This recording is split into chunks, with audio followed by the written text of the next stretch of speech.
আজকে আমার বাবার সম্পর্কে কিছু বলতে ইচ্ছে করছে খুব।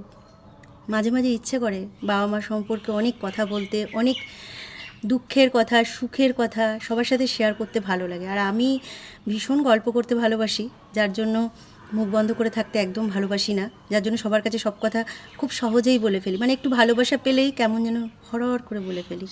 তো আজকে কেন জানি না সকাল থেকে বাবার কথা খুব বলতে মন চাইছে।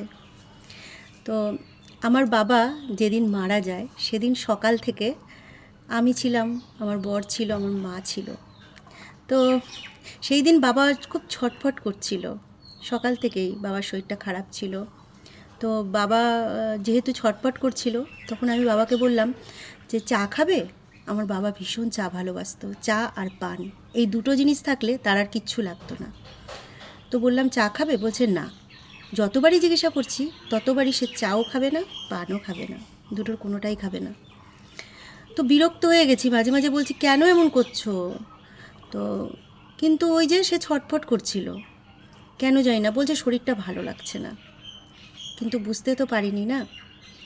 তবে হ্যাঁ, সকালবেলা যখন ঘুমিয়েছিলাম আমি একটা ইঙ্গিত আমি পেয়েছিলাম, সেটা কিন্তু আমি শেয়ার করব পরের ভিডিওতে শেয়ার করব।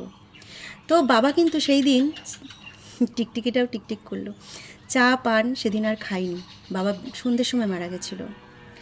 তো কালকে এই কথাটা মাথার মধ্যে ঘুরছিল, এই কারণে আমাকে ডাক্তারবাবু চা খেতে বারণ করেছে, ফোন দেখতে বারণ করেছে, কিন্তু চা কিন্তু আমি ছাড়তে পারি না। চা না খেলে মনে হয় যেন কী খাইনি। তো তাতে আমার মায়ের কথা মনে পড়ে গেল। আমার মা বলে, মানে বলতো যখন আমার কাছে আসতো, আমার মা কিন্তু জীবিত আছে এখনও, হ্যাঁ। তো মা বলতো যে যে কোনো কিছু ভালোবাসার জিনিসগুলো, সেই জিনিসগুলোকে যদি মন থেকে স্ট্রং হয়ে ছাড়া যায় তাহলে ছাড়া যাবে।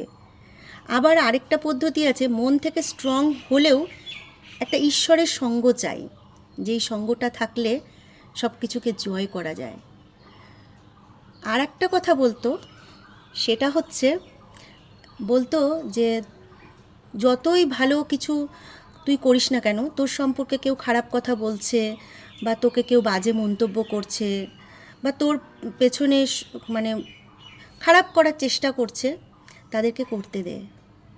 একটা সময় সে কিন্তু তার ফল পেয়ে যাবে।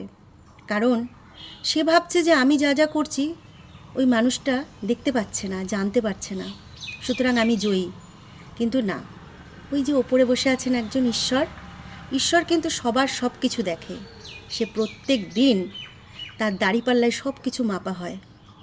আমাদের মুখের অন্নটা পর্যন্ত সে মেপে রাখে, যে আমরা আজকে কতটুকু খাবো, কতটুকু আজকে আমাদের জন্য বরাদ্দ হয়েছে। তো তোর কিছু করতে হবে না, সেই তার বিচারে সব কিছু করে দেবে।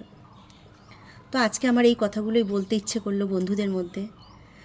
জানি না তোমাদের আমার এই কথাগুলো শুনে কেমন লাগলো, তবে আমি কিন্তু আজকে আমার সব বাস্তব জীবন কাহিনীটাই তুলে ধরলাম আমার বাবা মায়ের আর আমার সম্পর্কে। তো চলো, ভিডিওটা ছিল এই পর্যন্ত। টাটা, সবাই ভালো থেকো।